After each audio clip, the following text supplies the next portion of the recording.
What up, YouTube? It's your boy JusRzd, and today we are tapping in with another edition of Ray's Reviews, and today we talking about Superman. So let's get to it. Yeah, woke up this morning, been in that shine, whole team got the glow, you can see it in the stride, got me feeling brand new, feeling brand new, feeling brand new, feeling brand new, got me feeling brand new, feeling brand new, feeling brand new, feeling brand new, yeah. First of all, shout out to James Gunn, shout out to the DCU, shout out to Warner Brothers, shout out to everybody involved in making this film, all the actors, directors, executive producers, PAs, just everybody, the person holding the boom mic, like the CGI people, like shout out to everybody just involved in making this movie. It was a super duper fun film. If you haven't seen it yet, definitely go watch it. I'm gonna do two different, this video is gonna be half spoiler free, half spoilery, if you feel what I'm saying, if you smell me, you feel me. That was cringy, but anyway, the first half we're gonna talk spoiler free. I thoroughly enjoyed the direction, the characters introduced, the world that James Gunn introduced in this particular film, and that was the biggest thing for me. Is I'm not really a DC guy, I'm definitely a Marvel head. So when it comes to like Superman, Batman's cool. Like I like Batman, I enjoy his stories. I like the Flash, I enjoy his stories. Not a fan of Superman as a character. Just me personally, I'm not a fan of Superman as a character. But what I will say is I was excited to see how James Gunn was going to put together the world of DC in this film and see how he was kind of just going to drop us in the middle of that, and I felt like he did a great job with executing that premise and that thought process and that logic and that setting, and that perspective of just dropping us in the middle of a fully functional world of DC. And I thought it was done well. I thought the other heroes that were involved had their moments and were all executed well, in my opinion. Loved the Green Lantern character, thought he was hilarious. Mr. Terrific was definitely my favorite addition to the cast and my favorite person in the whole movie. I thought his fight scene was dope.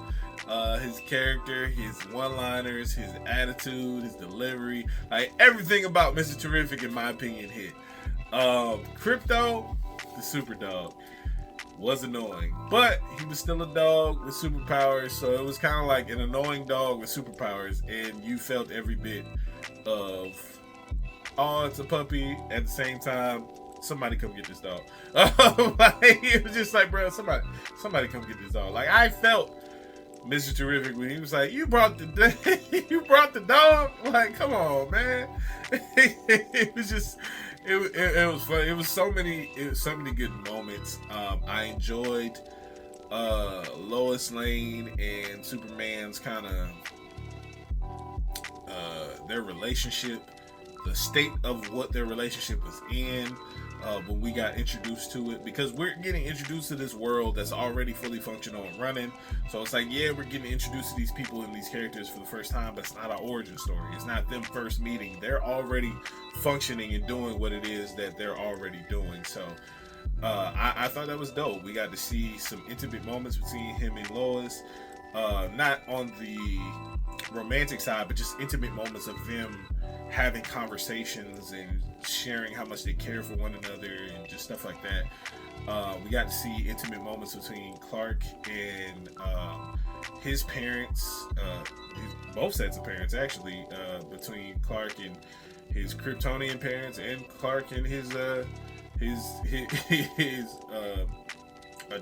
adoptive parents, I guess, the mom and pop kid who found him in the little rocket.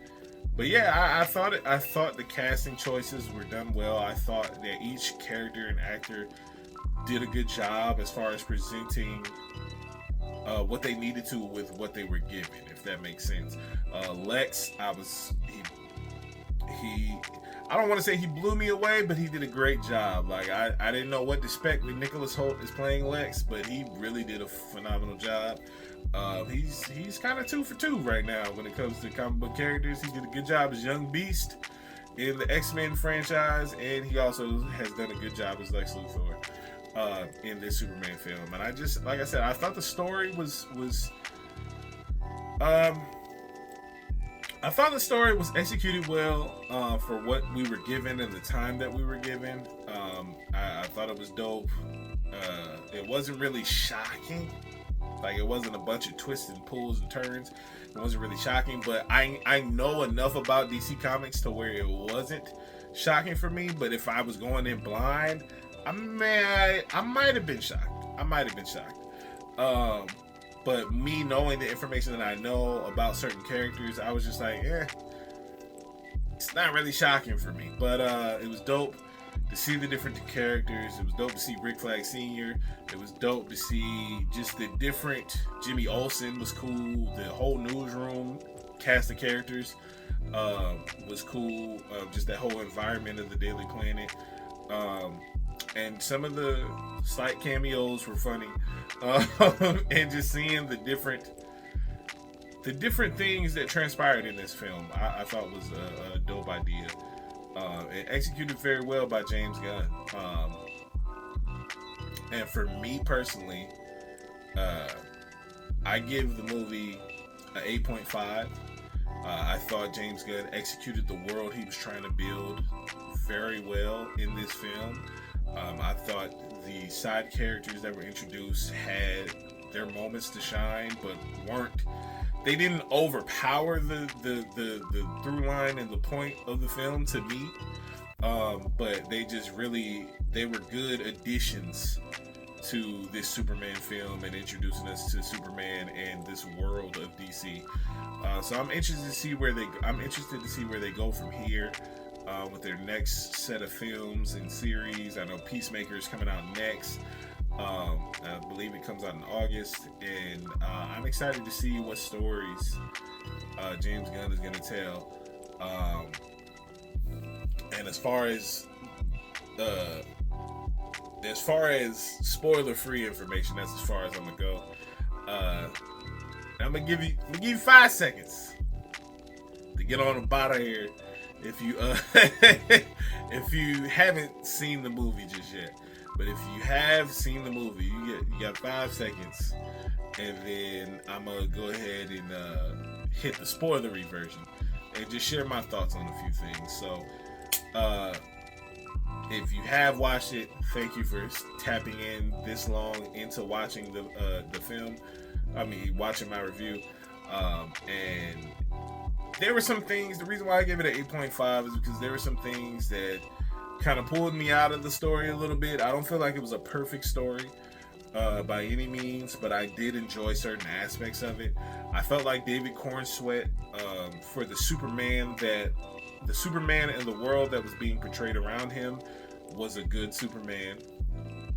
I wish we would have got more time with him as Clark. I wish we would have got more time with him and Lois and to see a little bit more of their dynamic. But I understand time constraints. And I know James Gunn, if I'm not mistaken, his cut of the film was 2 hours and 45 minutes. The studio execs wanted it to be cut down to less than 2 hours, and he was able to get it to 2 hours and 9 minutes. So they settled at that.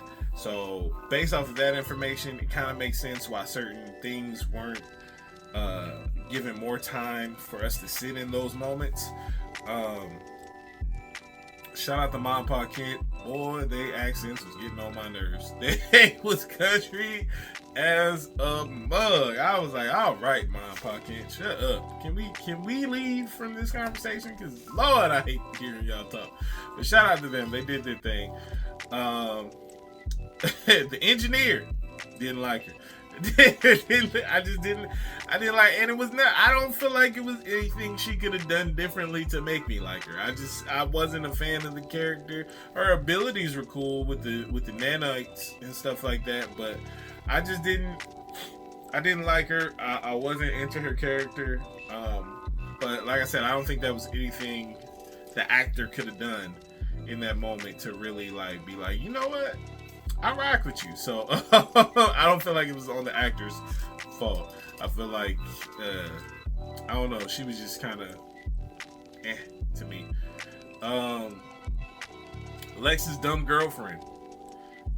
The whole twist between her and Jimmy Olsen, and Jimmy Olsen kind of being like a ladies' man, in a sense, was funny. But she was mad annoying, and I know she was written that way, like she was supposed to be mad annoying, and supposed to be like this dumb character that inadvertently like helped them in the end. But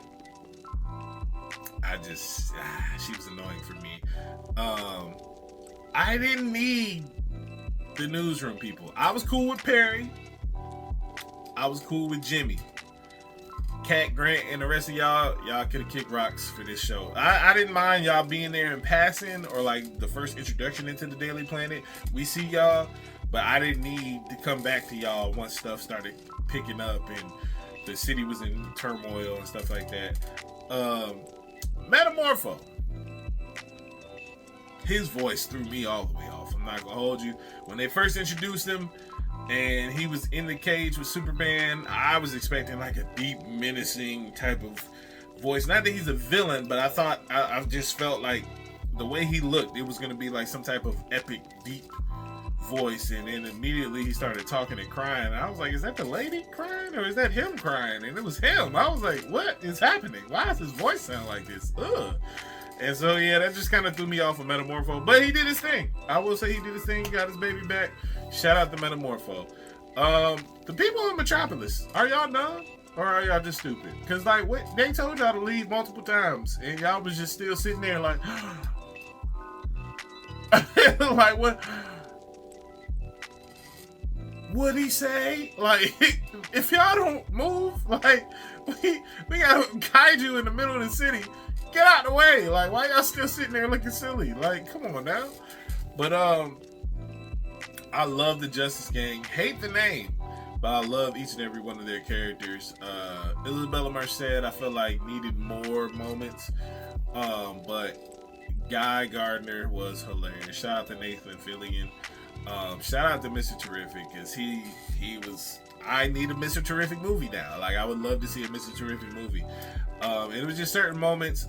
One thing I will say is I like the creative aspect of the fight, the final fight with Superman and Ultraman. Now that we're in spoiler-free territory, I like the creativity in that fight. I like the different move sets, the different fighting styles and techniques that they were doing in that fight with David Cornsweet's Superman and Ultraman. The reveal was kind of lackluster, but like I said, that's because I know about Ultraman and I know about all of that. That it was just like, well, we figured as much. We figured that this was gonna be what it was. If I would have went in there with like fresh eyes, not knowing, I probably might have been shocked, like, oh my gosh, but I wasn't at all. It was just like, okay, that makes sense. That's where they're going with it. All right. The cameo with Supergirl at the end, with her coming back to get Crypto. Thank God. Hopefully, they can find somebody to train that little dog. But I doubt it.